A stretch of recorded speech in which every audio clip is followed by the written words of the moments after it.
So, what do we mean by well-being? Health, happiness, a sense of achievement and contentment, a state of mind and body where people can thrive. Well-being is not something that is purely limited to people who are facing extraordinary challenges in their lifestyle, health, or personal circumstances.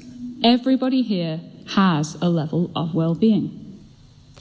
Music so often forms an intuitive part of our well-being management.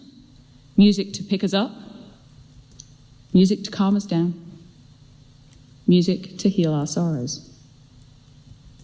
Our aim, through research, is to move from this level of intuitive application of music through to informed use in our communities, to take the next step in the understanding of the power of music in human life.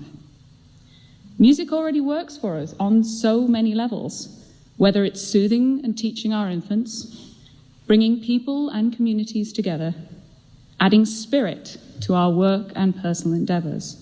But there is no reason to stop here.